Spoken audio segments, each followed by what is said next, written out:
Di video kali ini kita akan membahas tentang memahami generasi Z. Apakah sudah ada yang pernah mendengar kalimat itu?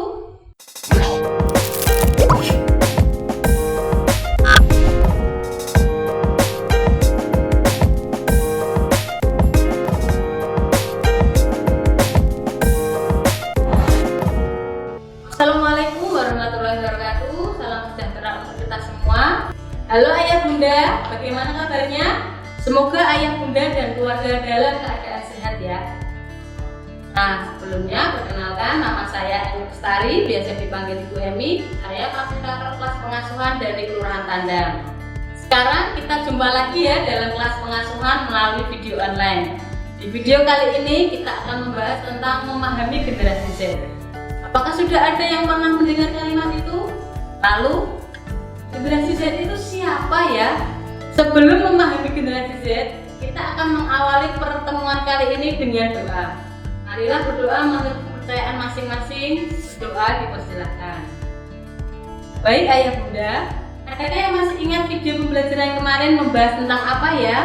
Ya, betul sekali. Video kemarin membahas tentang pengasuhan 4.0, yaitu pengasuhan yang kita gunakan untuk mengasuh anak yang sejak lahir telah terpapar teknologi, internet, dan gadget. Generasi yang sejak dini mengenal teknologi lahir di atas 1995 dan disebut generasi Z dan generasi Alpha. Jadi generasi yang menjadi sasaran dari pengasuhan 4.0 adalah generasi Z dan generasi Alpha. Ayah bunda, salah satu hal yang bisa kita persiapkan untuk pengasuhan 4.0 adalah mengenal karakteristik dari generasi tersebut. Dengan mengenal karakteristik generasi tersebut akan membantu kita dalam mengembangkan pengasuhan yang sesuai. Pemahaman mengenai karakteristik generasi Z merupakan modal penting untuk suksesnya pengasuhan 4.0. Dengan mengenali karakteristik anak dapat menghindarkan kita dari konflik-konflik dalam pengasuhan.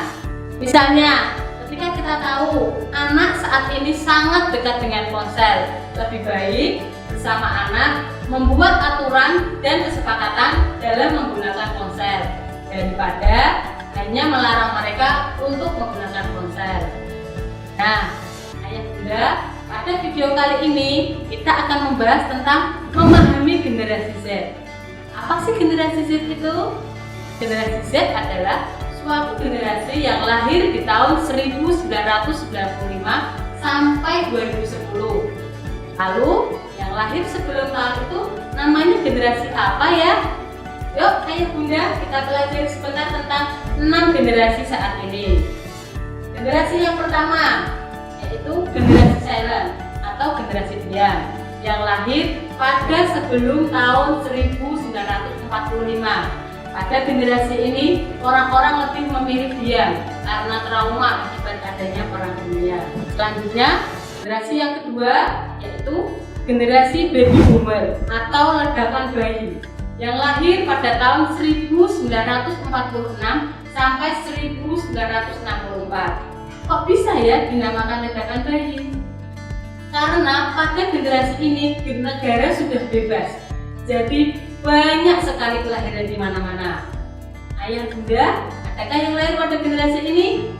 Wah, selamat ya, karena generasi ini adalah generasi yang pertama yang tidak merasakan apa itu penjajahan. Generasi yang ketiga adalah generasi Y yang lahir pada tahun 1965 sampai 1980. Pada generasi ini sudah mengenal apa itu teknologi. Ada yang tahu teknologinya apa? Iya, betul sekali ayah bunda. Ada mesin ketik, ada komputer yang bentuknya besar kacanya, cembung, terus ada telepon putar. Selanjutnya generasi yang keempat yaitu generasi Y yang lahir pada tahun 1981 sampai 1994. Pada generasi ini teknologi sudah lebih bagus ya ayah bunda, sudah mulai ada telepon genggam dan generasi ini sudah mulai berani untuk berpendapat. Generasi yang kelima yaitu generasi Z yang lahir pada tahun 1995 sampai 2010. Nah, Pada generasi ini, generasi yang cenderung instan dan sangat bergantung pada teknologi yang sudah sangat modern ini. Yang terakhir adalah generasi Alpha yang lahir pada tahun 2011 sampai sekarang. Di negara ini, mereka yang masih kecil pun sudah mengenal dan sudah berpengalaman dengan gadget, smartphone, dan kecanggihan teknologi. Bahkan kita sebagai orang tua saja kalah ya ayah bunda. Baik, ayah bunda, selanjutnya kita akan membahas tentang 12 karakteristik generasi Z atau disingkat Gen Z. Yuk, ayah bunda, kita bahas satu persatu. Yang pertama adalah penduduk digital. Tumbuh dengan pemahaman bahwa mereka bisa terhubung dengan siapapun di seluruh dunia melalui berbagai jaringan media sosial. Yang kedua, berfokus pada finansial. Gen Z memandang pekerjaan sebagai alasan mencapai tujuan. Pekerjaan hanya sebagai alasan untuk mendapatkan uang. Generasi ini memandang materi atau uang sangat penting. Semua hal dinilai. Apakah hal tersebut bisa memberikan manfaat secara finansial atau tidak? Yang ketiga, dunia bukan tempat yang aman. Gen Z ingin hidup dan bekerja di seluruh belahan dunia tanpa batas. Tapi di sisi lain mereka juga sangat cemas dan takut dengan terorisme, ekstremisme, konflik, dan perang yang mungkin mereka temui. Nah, yang keempat adalah menerima perbedaan. Walaupun dunia terlihat cenderung menakutkan, mereka anak muda yang mampu bersikap terbuka dan menerima perbedaan.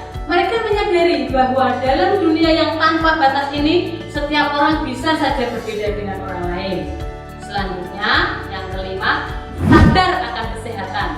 Pemahaman Gen Z tentang gizi meningkat karena mereka sudah tahu seberapa banyak buah dan sayur yang harus dimakan setiap hari.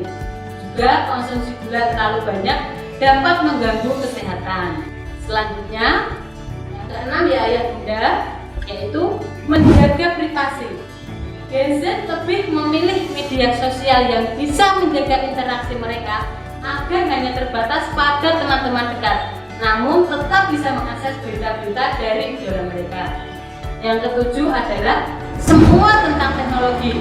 Sejak lahir, internet dan telepon seluler adalah hal yang biasa bagi Gen Z. Mereka cenderung menginginkan kepuasan instan dan tahu jika mereka bisa mengakses informasi dengan mudah kapan saja mereka membutuhkan. Oleh karena itu, adalah usaha yang sia-sia jika mencoba memisahkan mereka dengan teknologi. Yang kedelapan adalah menikmati percakapan. Gen Z sangat suka interaksi tatap muka, namun tidak selalu berada di lokasi fisik yang sama. Dengan menggunakan teknologi yang sangat mereka kuasai, aplikasi FaceTime atau Skype menjadi modal mereka untuk tetap terhubung dengan teman-teman. Selanjutnya, 9 yaitu entrepreneur atau wirausaha yang cemas. Gen Z tahu uang bisa dihasilkan dari gagasan. Namun, mereka tumbuh di dunia yang tidak selalu membuat mereka aman secara finansial. Banyak Gen Z ingin menjadi wirausaha, membangun bisnis sendiri dan tidak disuruh-suruh atasan. Mereka tahu menjalankan bisnis bukan hal yang mudah, namun menjadi jalan menuju penghasilan yang tak terbatas atau keamanan finansial. Selanjutnya yang ke-10 adalah memiliki batas yang jelas. Gen Z tidak akan meninggalkan pendidikan sampai mereka setidaknya umur 18 tahun. Selanjutnya yang ke-11 adalah generasi kompetitif. Generasi Z sangat fokus dan kompetitif di sebagian besar kehidupan. Nah, yang terakhir ayah bunda, yang ke-12, Gen Z siap menyambut perubahan. Beragam informasi sangat mudah ditemukan, sehingga mereka sangat ahli dalam suatu bidang dengan sangat tepat, dan kemudian dengan cepat pula berubah ketertarikan ke hal lain. Baik ayah bunda, selain 12 ciri-ciri generasi Z di atas, ada juga penilaian umum yang diberikan pada kelompok stereotip Gen Z ini, yaitu pertama, malas, tidak peduli pada hal-hal yang tidak menjadi minat atau ketertarikannya. Yang kedua, narsis, atau sangat peduli pada penampilan. Satu jerawat kecil bagi kita hal yang wajar dan normal dapat menjadi suatu masalah besar bagi anak-anak Gen Z. Yang ketiga, tidak sabaran. Mereka adalah generasi yang tidak mengenal dunia sebelum internet. Jadi tidak pernah bisa membayangkan suatu proses yang berjalan lambat. Yang keempat, mudah terkesan. Mereka sangat mudah terpesona pada sesuatu yang keren, kekinian dibandingkan sesuatu yang terkait dengan akademik.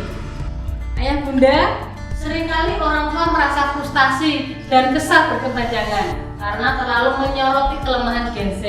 Padahal kita bisa melakukan sebaliknya, yaitu fokus melihat lebih banyak pada kekuatan dan memperkuat karakter anak secara positif. Lalu, apa saja kekuatan dan kelebihan dari generasi Z? Nah, ayah bunda, ternyata generasi Z rata-rata menjunjung tinggi nilai kejujuran, kebaikan, keadilan, berpikir kritis, dan cinta kasih. Bukankah menumbuhkan karakter-karakter tersebut adalah tujuan dalam pengasuhan? Oleh karena itu, untuk memperkuat karakter-karakter positif Gen Z tersebut, strategi yang bisa kita lakukan adalah menggunakan komunikasi efektif dan disiplin positif dalam mengelola perilaku anak-anak kita. Ayah bunda, seperti yang di pertemuan lalu sudah disampaikan bahwa saat ini kita memasuki era revolusi industri 4.0, di mana terjadi perkembangan teknologi yang pesat. Hampir di semua bagian kehidupan kita saat ini dan nanti di masa depan akan digantikan oleh teknologi. Dan salah satu kesia-siaan ketika kita untuk berlawanan atau bersaing dengan teknologi. Namun ada 3 hal yang sampai kapanpun tidak akan pernah bisa digantikan oleh teknologi. Adakah yang bisa menebak apa itu? Ketiga hal itu adalah: 1. Karakter kepribadian seseorang. 2. Memiliki beragam perasaan dan emosi. 3. Spiritualitas atau hubungan manusia dengan Tuhan, bukan ritual agama. Mengapa 3 hal ini tidak pernah bisa digantikan oleh teknologi?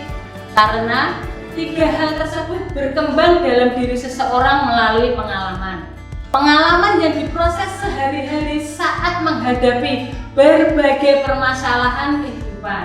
Jadi, jika kita atas nama cinta melindungi anak, kemudian menutup kesempatan anak untuk memiliki beragam pengalaman, bisa dibayangkan akan menjadi seperti apa anak-anak kita di masa depan. Anak perlu mengalami berbagai hal, bahkan pengalaman buruk sekalipun. Misal mengalami kegagalan. Yang terpenting bagi orang tua bukan melindungi anak untuk tidak mengalami kegagalan, tapi bagaimana orang tua tetap mendampingi anak untuk berproses bersama anak. Saat anak mengalami kegagalan, upayakan ayah bunda menghilangkan keinginan untuk memarahi atau menyalahkan mereka. Baik ayah bunda, video pembelajaran kali ini telah selesai. Sebelum menutup video saya hari ini, saya akan merangkum proses yang kita lalui hari ini, mengenali 6 generasi, yaitu generasi diam, generasi ledakan bayi, generasi X, generasi Y, generasi Z, dan generasi alpha. Selain itu, kita juga memahami 12 karakteristik generasi Z. Nah, selanjutnya ada 2 pertanyaan untuk ayah dan bunda. Yang pertama adalah, apa manfaat ayah bunda mengenali karakteristik Gen Z ini? Dan yang kedua adalah, apa yang akan ayah bunda lakukan setelah mengetahui karakteristik Gen Z ini? Jawabannya silahkan ditulis di kertas dan difoto, kemudian kirimkan ke grup WA pengasuhan di kelompok masing-masing. Untuk video berikutnya kita akan membahas tentang pengasuhan generasi Z dan alpha. Bagaimana ya caranya mengasuhnya? Nah, supaya ayah bunda tidak penasaran bagaimana mengasuh Gen Z ini, ayah bunda harus tetap setia dan semangat untuk mengikuti kelas pengasuhan yang akan datang dan seterusnya. Baik ayah bunda, dari video yang kita pelajari hari ini ada satu pesan kunci yang sangat penting untuk kita pelajari dan kita terapkan, yaitu memberi kesempatan anak untuk memiliki beragam pengalaman Bahkan pengalaman buruk pun perlu dialami anak sebagai proses belajar. Baik ayah bunda, semoga video yang kita pelajari hari ini bisa bermanfaat untuk ayah bunda semuanya. Pesan saya hari ini, ayah bunda tetap menjaga kesehatan, tetap semangat, jangan lupa memakai masker, mencuci tangan pakai sabun dan jaga jarak. Sampai jumpa di pertemuan selanjutnya.